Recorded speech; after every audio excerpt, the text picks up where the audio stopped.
بسم اللہ الرحمن الرحیم۔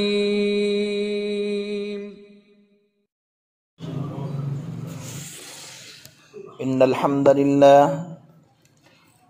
لله نحمده ونستعينه ونستغفره ونؤمن به ونتوكل عليه ونعوذ بالله من شرور أنفسنا ومن سيئات أعمالنا من يهده الله فلا مضل له ومن يضلله فلا هادي له وأشهد أن لا إله إلا الله وحده لا شريك له وأشهد أن محمدًا عبده ورسوله يا أيها الذين آمنوا اتقوا الله حق تقاته ولا تموتن إلا وأنتم مسلمون يا أيها الناس اتقوا ربكم الذي خلقكم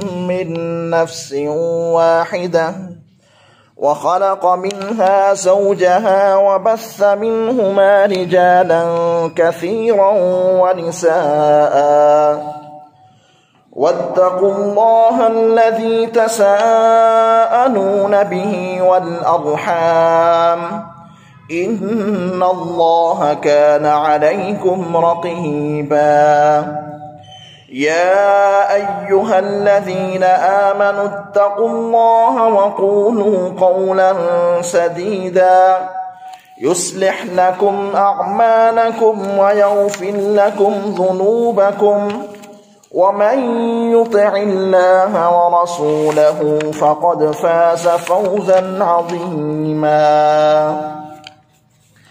أما بعد فإن خير الحديث كتاب الله وخير الهدي هدي محمد صلى الله عليه وسلم وشر الأمور محدثاتها فإن كل محدثة بدعة وكل بدعة ضلالة وكل ضلالة في النار اللهم صل على محمد وعلى آل محمد كما صليت على إبراهيم وعلى آل إبراهيم إنك حميد مجيد اللهم بارك على محمد وعلى آل محمد كما باركت على إبراهيم وعلى آل إبراهيم إنك حميد مجيد قال الله سبحانه وتعالى في محكم تنزيله أعوذ بالله السميع العليم من الشيطان الرجيم من همزه ونفخه ونفثه بسم الله الرحمن الرحيم ولا تكونوا كالذين تفرقوا واختلفوا من بعد ما جاءهم البينات وأولئك لهم عذاب عظيم۔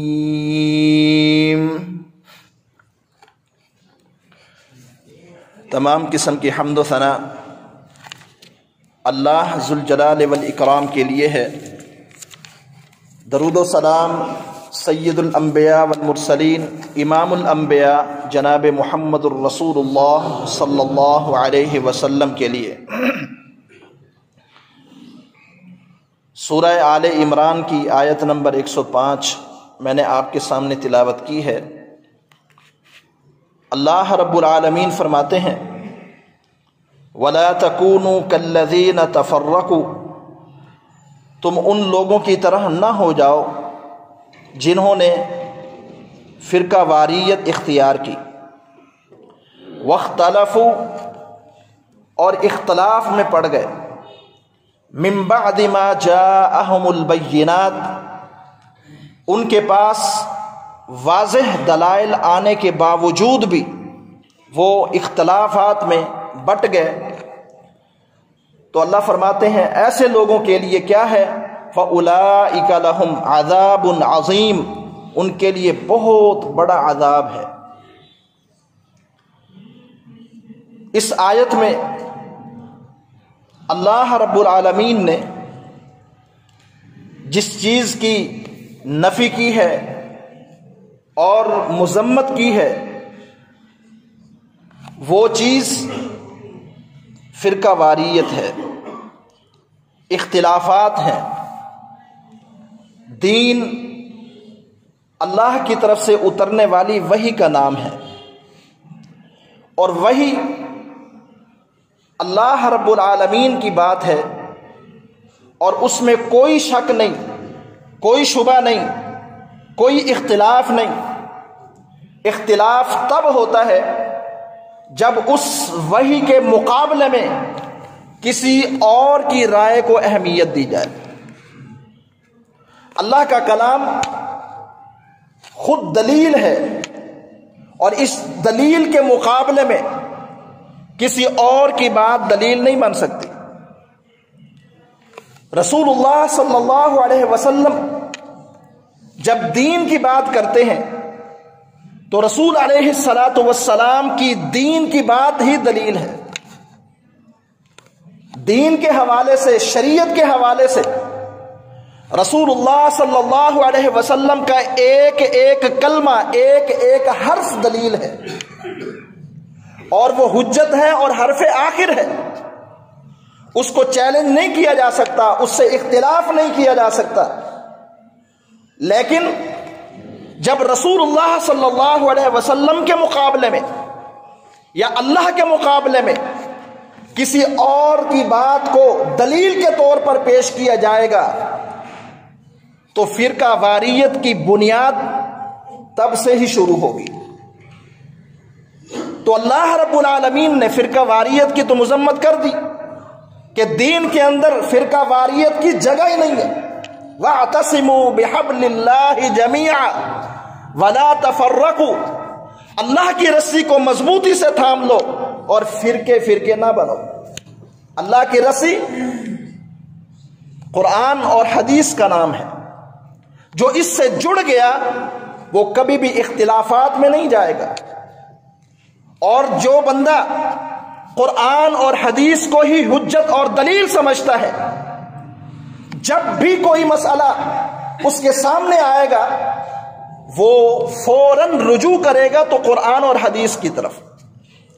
اگر کسی عالم سے مسئلہ پوچھے گا تو اس کے پوچھنے کا انداز ہی یہ ہوگا کہ مجھے قرآن اور حدیث کی روشنی میں مسئلہ بتلائیے۔ وہ اس عالم کی یا کسی عالم کی رائے کو اہمیت نہیں دے گا، وہ اس کی ذاتی رائے نہیں پوچھے گا کہ آپ کا اس مسئلے میں کیا خیال ہے، نہیں، کیونکہ کسی بھی عالم کی ذاتی رائے دین نہیں ہو سکتی۔ تو اللہ رب العالمین نے جب دین کے اسلوب کو، دین سیکھنے کے اسلوب کو جب بیان فرمایا کہ اگر آپ کو کسی مسئلے کا علم نہیں ہے، جب آپ نے علم حاصل کرنا ہے تو وہ اسلوب بھی اللہ نے بتلا دیا ہے۔ فَاسْأَلُوا أَهْلَ الذِّكْرِ إِن كُنتُمْ لَا تَعْلَمُونَ کہ جب تمہیں کسی مسئلے کا علم نہ ہو تو آپ اہل علم سے وہ مسئلہ دریافت کرو، لیکن پوچھنا کس طرح سے ہے؟ بالبینات والزبر، اس سے دلیل کے ساتھ بات پوچھنی ہے، اس کی ذاتی رائے نہیں پوچھنی کہ آپ کی ذاتی رائے اس مسئلے میں کیا ہے، نہیں، کیونکہ اس عالم کی ذاتی رائے دین نہیں ہو سکتی۔ تو اللہ رب العالمین فرماتے ہیں جب بھی مسئلہ پوچھیں دلائل کے ساتھ، کتابوں کے ساتھ، تاکہ وہ جب کسی بھی مسئلے کی نشاندہی کرے تو آپ کو اللہ کے ساتھ جوڑ دے، اللہ کے رسول کے ساتھ جوڑ دے، نہ کہ وہ کسی امتی کی طرف جوڑے، کیونکہ جب انسان اللہ اور اس کے رسول کے ساتھ جڑ گیا وہ کبھی بہک نہیں سکتا، گمراہ نہیں ہو سکتا، راہ راست سے جدا نہیں ہو سکتا، کیونکہ اس کے بارے میں تو خود پیارے پیغمبر جناب محمد الرسول اللہ صلی اللہ علیہ وسلم یہ فرما کر گئے ترکت فیکم امرین لن تضلوا ما تمسکتم بہما کتاب اللہ و سنت نبیہ، کہ لوگو میں تمہارے درمیان دو چیزیں چھوڑ کر جا رہا ہوں، تم ہرگز گمراہ نہیں ہوں گے جب تک کہ تم ان دو چیزوں کو مضبوطی سے تھامے رکھو گے۔ اور وہ دو چیزیں کیا ہیں؟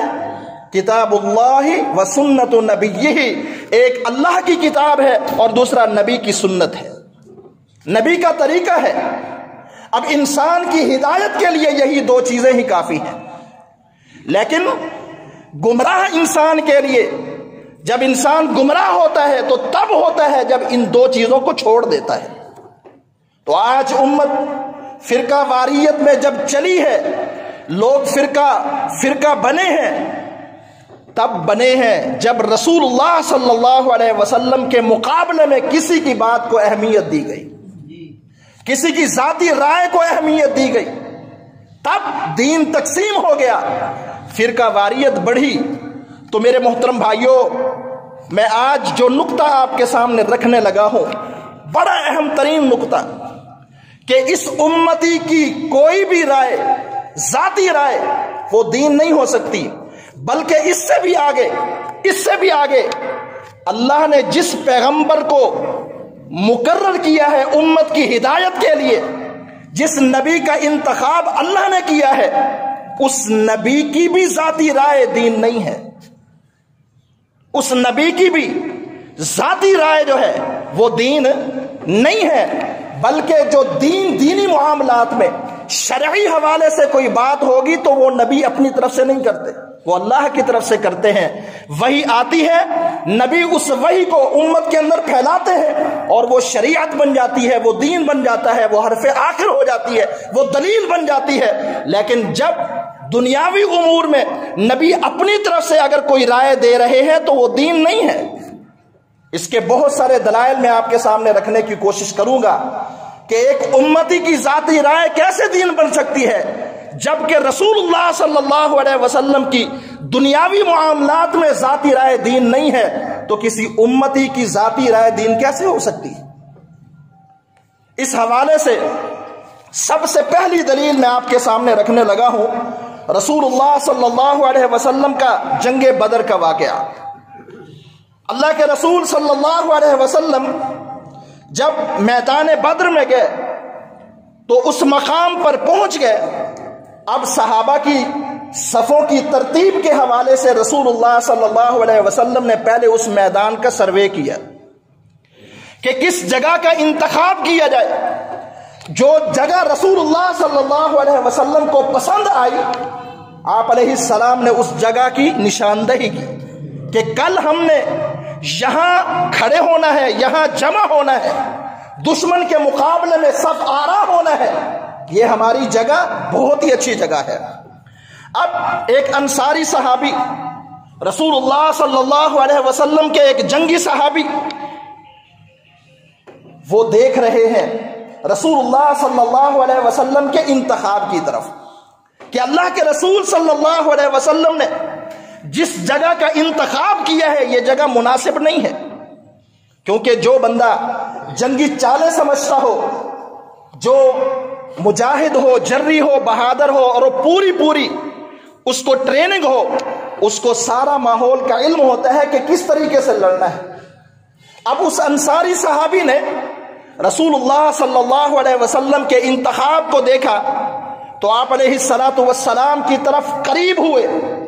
بات کی جرت نہیں ہے کہ کس طرح سے کروں، دبے لفظوں میں رسول اللہ صلی اللہ علیہ وسلم سے بات کرتے ہیں، کہتے ہیں اللہ کے رسول ارعین ام بالوحی یا رسول اللہ کے رسول صلی اللہ علیہ وسلم، آپ نے جس جگہ کا انتخاب کیا ہے یہ آپ کی ذاتی رائے ہے یا اللہ کی وحی ہے؟ آپ کی ذاتی رائے ہے یا اللہ کی وحی ہے؟ اللہ نے وحی کے ذریعے سے اس جگہ کا انتخاب کروایا ہے یا آپ کی ذاتی رائے ہے؟ رسول اللہ صلی اللہ علیہ وسلم نے اس صحابی سے مخاطب کر کے فرمایا، اے میرے صحابی، یہ میرا ذاتی انتخاب، اللہ رب العالمین کی طرف سے وحی نہیں ہے۔ اللہ اکبر کبیرہ۔ اس کا مطلب کیا ہوا کہ صحابہ بھی یہ سمجھتے تھے کہ کبھی رسول اللہ صلی اللہ علیہ وسلم کی ذاتی رائے بھی ہو سکتی ہے وحی کے علاوہ، کبھی آپ وحی کے علاوہ بھی بات کر سکتے ہیں۔ جب کوئی بھی ایسا معاملہ ہو، مشاورت کو اللہ نے حکم دیا ہے کہ نہیں؟ قرآن مجید کے اندر اللہ نے اس کا ذکر کیا، وَشَاوِرْهُمْ فِي الْأَمْرِ فَإِذَا عَزَمْتَ فَتَوَكَّلْ عَلَى اللَّهِ۔ آپس میں مشاورت کرو، ان صحابہ سے مشاورت کیا کرو کسی بھی معاملے کے اندر۔ فَإِذَا عَزَمْتَ، جب مشاورت ہو جائے، ایک نقطے پر سب جمع ہو جائے، تو جب عزم ہو تو فَتَوَكَّلْ عَلَى اللَّهِ، اللہ پر بھروسہ کیا کرو، پھر اللہ پر اعتماد کر کے، اللہ پر توکل کر کے کود پڑو جو فیصلہ آپ نے کیا ہے۔ تو مشاورت کب ہوتی ہے؟ جب کوئی چیز واضح نہ ہو، جب کوئی چیز واضح نہ ہو۔ شریعت کا مسئلہ وہی جب آ جاتی ہے اس میں مشاورت کی ضرورت ہی نہیں ہوتی، کیونکہ وہ نص قطعی ہوتی ہے، اس کے اندر کسی اور کی مشاورت کی گنجائش ہی نہیں رہتی۔ مشاورت اس وقت ہوتی ہے جب کوئی مسئلہ واضح نہ ہو، ہر ایک کا مشورہ لیا جاتا ہے، ہر ایک کی رائے لی جاتی ہے کہ کوئی اچھی بات کرے گا شاید پسند آ جائے، کوئی اچھی بات کا انتخاب رسول اللہ صلی اللہ علیہ وسلم کے سامنے آئے گا تو اس کا انتخاب کر لیا جائے گا۔ تو وَشَاوِرْهُمْ فِي الْأَمْرِ، یہ اللہ کا حکم ہے، اور یہ تب ہے کہ جب کوئی بھی مسئلہ واضح نہ ہو تو تب مشاورت ہوتی ہے۔ تو میرے محترم بھائیوں، صحابہ کرام رضوان اللہ علیہم اجمعین کے ذہنوں میں بھی یہ بات تھی کہ کبھی رسول اللہ صلی اللہ علیہ وسلم ذاتی رائے دیں تو ذاتی رائے وہ دین نہیں ہوتی۔ اللہ اکبر کبیرہ۔ تو رسول اللہ صلی اللہ علیہ وسلم نے جب یہ بتایا کہ یہ میری ذاتی رائے ہے، یہ اللہ کی طرف سے وحی نہیں ہے، تو صحابی کہتے ہیں اللہ کے رسول، آپ نے جس جگہ کا انتخاب کیا نا، اس جگہ کا انتخاب کینسل کر دیں۔ نبی علیہ السلام نے اپنے تجربہ کار صحابی کی رائے کو پسند کیا اور جس جگہ کا انتخاب کیا تھا اس کو کینسل کر دیا۔ اللہ اکبر کبیرہ۔ تو بھائیوں، وہی جو ہے وہ حرف آخر ہوتی ہے، وہی حجت ہوتی ہے، وہی دلیل ہوتی ہے، اس کے اندر ذرا بھی گنجائش نہیں ہوتی کہ وہی کے خلاف کوئی کام کیا جائے، کیونکہ اس میں اللہ کا حکم ہوتا ہے اور نبی پابند ہوتا ہے اللہ کے حکم کا، وحی کا پابند ہوتا ہے، شریعت کا پابند ہوتا ہے۔ شریعت کے ادھر ادھر نبی بات کر ہی نہیں سکتے، دین کے حوالے سے، شریعت کے حوالے سے۔ کیوں؟ وَمَا يَنطِقُ عَنِ الْهَوَىٰ إِنْ هُوَ إِلَّا وَحْيٌ يُوحَىٰ، دین کے حوالے سے رسول اللہ صلی اللہ علیہ وسلم اپنی طرف سے بات نہیں کرتے، اللہ کی طرف سے وحی آتی ہے تو نبی وہ وحی کے ذریعے سے بات کرتے ہیں۔ اسی طرح میرے محترم بھائیوں، رسول اللہ صلی اللہ علیہ وسلم کی زندگی کا دوسرا واقعہ جو کہ رائے سے متعلقہ ہے، آپ علیہ السلام جب مدینے میں آئے تو صحابہ کرام رضوان اللہ علیہم اجمعین کی معاشی سلسلہ، سب سے مضبوط معاشی سلسلہ ان کا کھجور تھا۔ کھجور کے باغات تھے، کھجور کاشت ہوتی تھی، فصل تیار ہو جاتی تھی تو وہ کھجور باہر کی منڈیوں میں، شام کی منڈیوں میں جایا کرتے تھے، اور مدینہ کی جو کھجور تھی وہ بہت ہی زیادہ مشہور تھی، کیونکہ یہ قیمتی ترین اور مشہور کھجور تھی، ہر منڈی کے اندر اس کا نام تھا۔ تو صحابہ کرام رضوان اللہ علیہم اجمعین اس کی تجارت کیا کرتے تھے، اور اس سلسلے میں ان کو تجربہ بھی تھا کہ کھجوروں کے ساتھ کس طرح سے پیش آنا ہے، ان کی کاشت کیسے کرنی ہے، ان کا خیال کیسے رکھنا ہے۔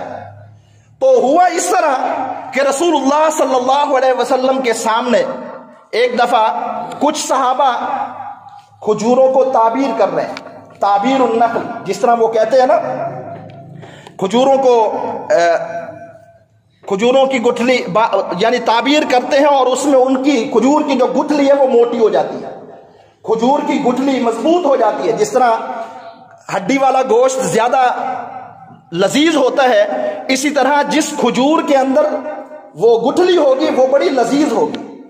تو کھجور کو تعبیر کرتے تھے، تو صحابہ کرام رضوان اللہ علیہم اجمعین یہ کام کر رہے ہیں۔ اللہ کے رسول صلی اللہ علیہ وسلم نے پوچھا یہ صحابہ کیا کر رہے ہیں؟ بتایا گیا کہ یہ تعبیر کر رہے ہیں. تو رسول اللہ صلی اللہ علیہ وسلم نے منع کیا کہ کھجور اگر تعبیر نہ کریں تو کیا حرج ہے، چھوڑ دیں، اس دفعہ کھجور تعبیر نہ کریں. اب صحابہ کرام رضوان اللہ علیہم اجمعین نے یہ سمجھا کہ شاید رسول اللہ صلی اللہ علیہ وسلم تعبیر کے حق میں نہیں ہے، اور آپ علیہ الصلاۃ والسلام نے نبی علیہ الصلاۃ والسلام کے حکم کی تعمیل میں تعبیر چھوڑ دی. اس دفعہ ہوا کیا؟ پھر کھجور جو ہے وہ خسی تھی، کھجور کی گٹھلی باریک تھی، لذیذ نہیں تھی، اور جب وہ منڈی میں گئی تو اس کا نام وہ نہیں تھا جو پہلے ہوا کرتا تھا، کسی نے اس کو پسند نہ کیا. اب صحابہ کرام رضوان اللہ علیہم اجمعین نے شکایت کی کہ اللہ کے رسول ہم نے تو آپ کے حکم کی وجہ سے کھجوروں کی تعبیر کا جو عمل ہے وہ چھوڑ دیا تھا، آپ نے حکم دیا تو ہم نے اس کو چھوڑ دیا. رسول اللہ صلی اللہ علیہ وسلم نے جو الفاظ اس موقع پر بیان فرمائے وہ سننے کے قابل ہیں. اللہ کے رسول صلی اللہ علیہ وسلم نے فرمایا اے میرے صحابہ انما انا بشر مثلکم، میں بھی تمہاری طرح انسان ہوں. یہ صحیح مسلم کی حدیث ہے. انما انا بشر مثلکم، میں تمہاری طرح انسان ہوں. اذا امرتکم من امر دنیاکم، جب میں تمہیں تمہاری دنیا کے متعلق کسی کام کا حکم دوں تو فإنما انا بشر، میں بھی تمہاری طرح انسان ہوں. اگر تمہاری رائے میں غلطی ہو سکتی ہے تو دنیاوی امور میں میری رائے کے اندر بھی غلطی ہو سکتی ہے، میں بھی انسان ہوں. دنیاوی امور میں اگر میں کوئی رائے دیتا ہوں تو وہ رائے غلط ہو سکتی ہے، لیکن دوسری طرف کیا فرمایا؟ اذا امرتکم من امر دینکم فخذوا بہ، جب میں تمہیں تمہارے دین سے متعلق کسی چیز کا حکم دوں تو اس کو لازمی لے لیا کرو، اس کو پکڑ لیا کرو، اس کو تھام لیا کرو، کیونکہ وحی کے اندر غلطی نہیں ہو سکتی. ذاتی رائے میں غلطی ہو سکتی ہے لیکن وحی کے اندر غلطی نہیں ہو سکتی، اور وحی اللہ کا حکم ہوتا ہے، اللہ کی طرف سے نازل کردہ شریعت ہوتی ہے، اس میں بھلا کیسے غلطی ہو؟ جس کو اللہ نے بھیجا ہے، جو اللہ کا فیصلہ ہے، اس میں غلطی نہیں ہو سکتی، اور اس میں مشاورت کی گنجائش بھی نہیں ہو سکتی، اور اس کے مقابلے میں رائے کی بھی کوئی اہمیت نہیں ہو سکتی ہے. تو میرے بھائیوں، یہ صحیح مسلم کا یہ واقعہ، صحیح مسلم کے اندر اس حدیث کے اندر جو واقعہ بیان ہوا ہے یہ نشاندہی کرتا ہے کہ اگر اللہ کے رسول صلی اللہ علیہ وسلم کا دنیاوی امور میں فیصلہ اور رائے اگر اس میں غلطی ہو سکتی ہے تو ایک عام امتی کی ذاتی رائے میں غلطی کیوں نہیں ہو سکتی؟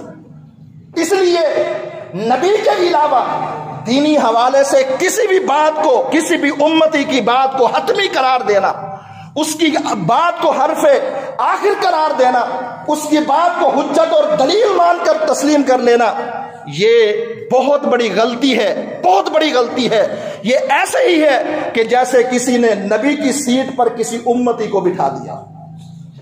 اللہ اکبر کبیرہ. آئیے ایک اور واقعہ میں آپ کے سامنے رکھتا ہوں. رسول اللہ صلی اللہ علیہ وسلم کی زندگی کا یہ تیسرا واقعہ ہے. اللہ اکبر کبیرہ. صحیح بخاری کے اندر یہ واقعہ موجود ہے کہ اللہ کے رسول صلی اللہ علیہ وسلم نے مسجد نبوی کے اندر آپ تشریف لائے تو مسجد نبوی کے دروازے پر آپ علیہ الصلاۃ والسلام نے مغیث رضی اللہ عنہ کو روتے ہوئے دیکھا. مغیث مسلسل رو رہے ہیں، آنکھوں سے آنسو جاری ہے، داڑھی آنسوؤں سے تر ہو گئی ہے. اور مغیث رضی اللہ تعالی عنہ، بلکہ اس کے بارے میں آپ کے بتاؤں کہ مغیث غلام تھے، زر خرید غلام تھے، اور ان کی بیوی سیدہ بریرہ رضی اللہ عنہا وہ بھی زر خرید غلام تھیں، لونڈی تھیں. اب یہ دونوں میاں بیوی غلامی کی زندگی بسر کر رہے ہیں. مغیث رضی اللہ عنہ کی بیوی سیدہ بریرہ رضی اللہ عنہا، ان کی دوستی سیدہ عائشہ رضی اللہ تعالی عنہا سے تھی. وہ جب بھی اپنے معاملات سے فارغ ہوتی تھی، اپنے گھریلو کام کاج سے فارغ ہوتی تھی، فوراً حضرت عائشہ رضی اللہ تعالی عنہا کی خدمت میں حاضر ہوتی اور پھر آپس میں بات چیت کرتی، دینی امور بھی سیکھتی تھی. تو یوں ایک دین کا بہت بڑا ذخیرہ سیدہ بریرہ رضی اللہ تعالی عنہا کے سینے میں منتقل ہو چکا تھا. اب یہ اتنی گہری دوستی ہے، اتنا پیار اور محبت ہے سیدہ بریرہ رضی اللہ عنہا کے ساتھ سیدہ عائشہ رضی اللہ تعالی عنہا کا. ایک دفعہ ایسا ہوا کہ حضرت عائشہ رضی اللہ تعالی عنہا نے سیدہ بریرہ سے مخاطب ہو کر کہا، اے بریرہ ذرا اپنے حاکموں سے ان سے بات کرو کہ آپ کی آزادی کی وہ کتنی قیمت لگاتے ہیں، آپ کی آزادی کی وہ کتنی قیمت لگاتے ہیں، تاکہ اس قیمت کو ادا کر کے آپ کو آزاد کروا دیا جائے.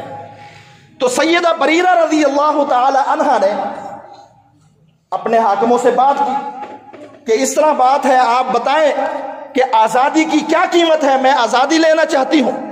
تو جتنی قیمت انہوں نے بتائی سیدہ عائشہ رضی اللہ تعالی عنہا نے وہ قیمت ادا کر دی اور سیدہ بریرہ رضی اللہ تعالی عنہا آزاد ہو گئی. اب شریعت کا مسئلہ یہ ہے کہ اگر دو غلام، دونوں میاں بیوی، وہ غلام ہے وہ لونڈی ہے، ان میں سے کوئی ایک بھی اگر آزاد ہو جاتا ہے تو اگر وہ چاہے، جو آزاد ہو چکا ہے، آزاد چاہے وہ عورت ہے یا مرد ہے، جو آزاد ہو چکا ہے اگر وہ چاہے تو وہ اپنے، یعنی جس طرح بریرہ رضی اللہ عنہ آزاد ہو چکی ہیں، اگر یہ چاہے تو مغیث رضی اللہ تعالی عنہ سے یہ آزاد ہو سکتی ہیں، یعنی ان کا نکاح ختم ہو سکتا ہے، یہ اس تعلق سے الگ ہو سکتی ہیں. یہ شریعت کا فیصلہ ہے. رسول اللہ صلی اللہ علیہ وسلم نے، آپ کی حدیث کے اندر یہ واقعہ موجود ہے اور آپ کا یہ فیصلہ موجود ہے کہ اگر ایک آزاد ہو گیا، وہ اپنے غلام کے تعلق سے ختم ہو گیا، تو سیدہ بریرہ رضی اللہ عنہا کو اس بات کا علم تھا، شریعت کے امور وہ جانتی تھی. جب انہیں یہ پتا چلا کہ اب تو میری آزادی ہو گئی، سیدہ عائشہ رضی اللہ عنہا نے انہیں خرید کر آزاد کروا دیا ہے، تو سیدہ بریرہ رضی اللہ عنہا نے حضرت مغیث رضی اللہ تعالی عنہ کے ساتھ تعلق کو ختم کر دیا اور انہیں مخاطب کر کے کہا، اے مغیث، آج کے بعد تیرا اور میرا میاں بیوی کا تعلق ختم، میں آزاد ہو چکی ہوں، شریعت مجھے یہ اجازت دیتی ہے کہ میں آپ سے الگ ہو جاؤں، لہذا جب شریعت مجھے اجازت دیتی ہے تو آج سے میں لا تعلق ہی ہو گئی. اب مغیث رضی اللہ عنہ کو اتنی محبت تھی، صرف ایک کلمے کے سننے کی دیر تھی، اظہار لا تعلقی کا کلمہ ان کے دل پر اتنا گرا گزرا کہ ان کی آنکھوں سے آنسو جاری ہو گئے.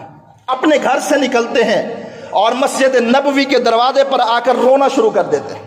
جو صحابی آتا ہے وہ پوچھتے ہیں کہ مغیث کیا ہو گیا، مغیث کیا ہو گیا. اب سیدنا مغیث رضی اللہ تعالی عنہ اپنا واقعہ سناتے ہیں کہ میری بیوی نے مجھ سے اظہار لا تعلقی کر دیا ہے، لہذا میرے تو دل پر بن گئی، میری تو دنیا اجڑ گئی ہے، میری تو زندگی اجڑ گئی ہے. اب سارے صحابہ دیکھ رہے ہیں اور ان کا رونا برداشت نہیں ہو رہا.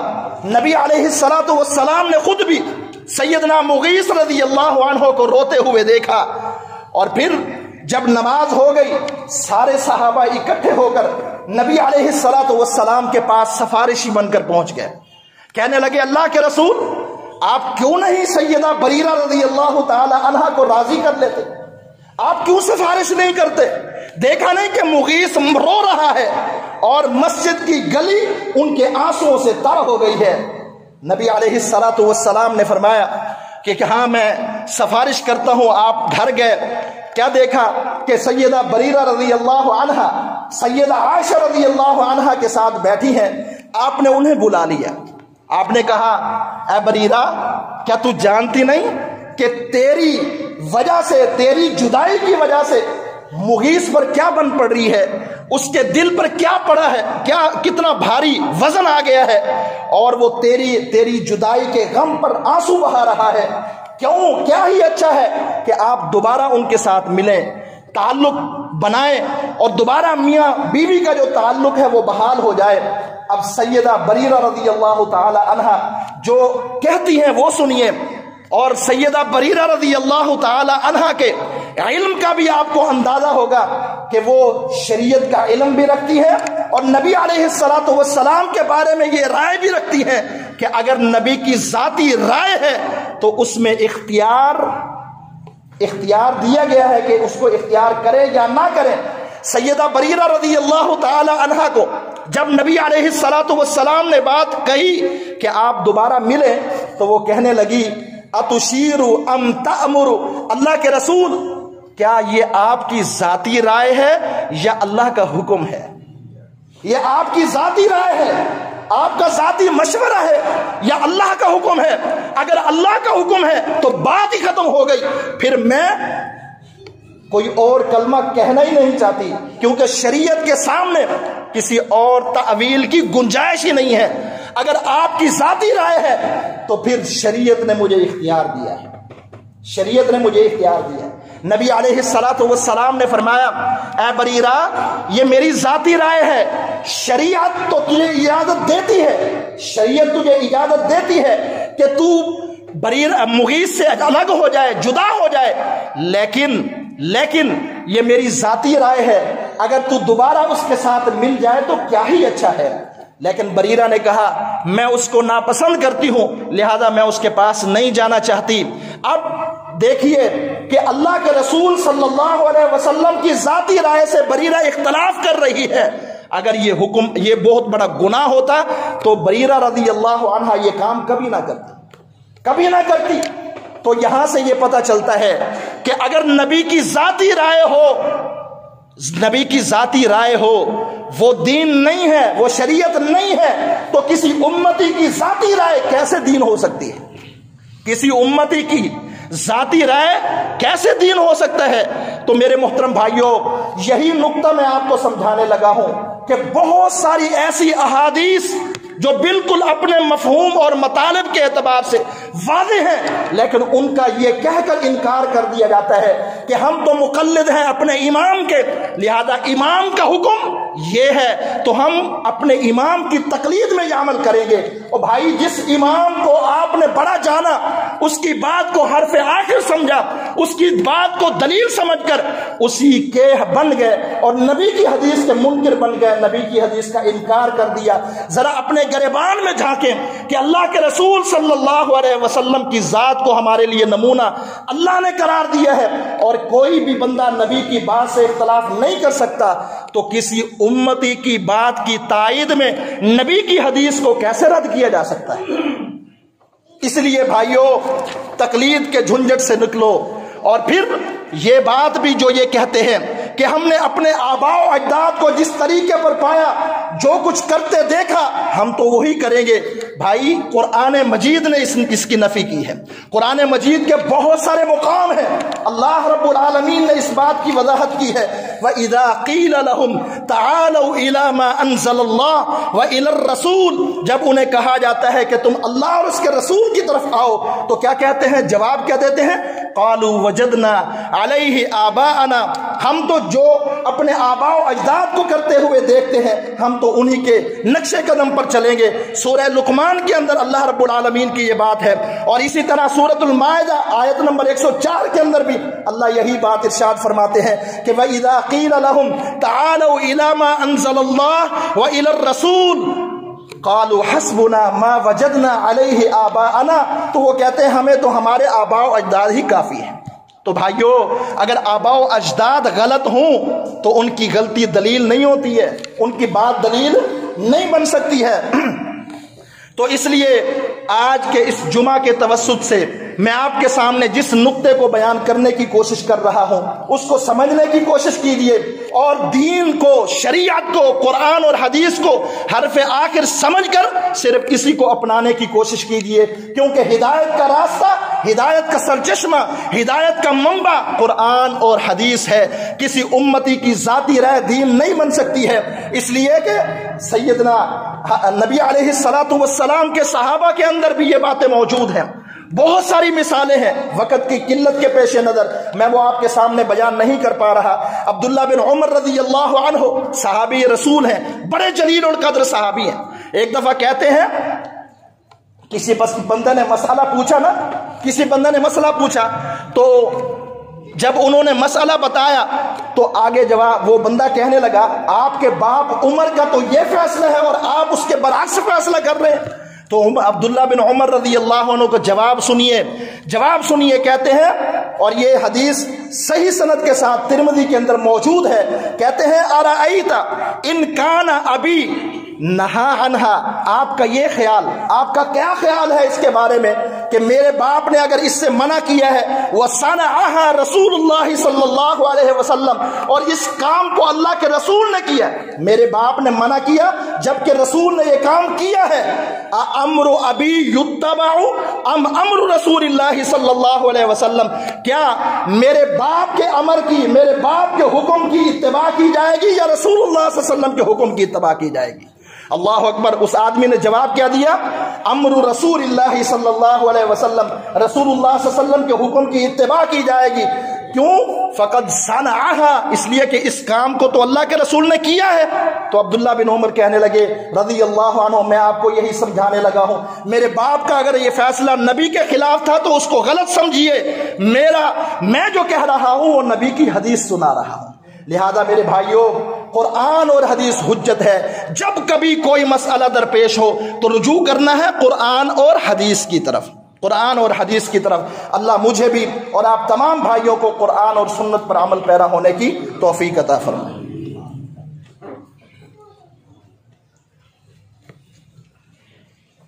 ان الحمد للہ نحمده ونستعینه ونستغفره ونؤمن به ونتوکل علیہ ونعوذ باللہ من شرور انفسنا ومن سیئات اعمالنا، من يهده الله فلا مضل له ومن يضلله فلا هادي له، واشهد ان لا اله الا الله وحده لا شريك له، واشهد ان محمدا عبده ورسوله۔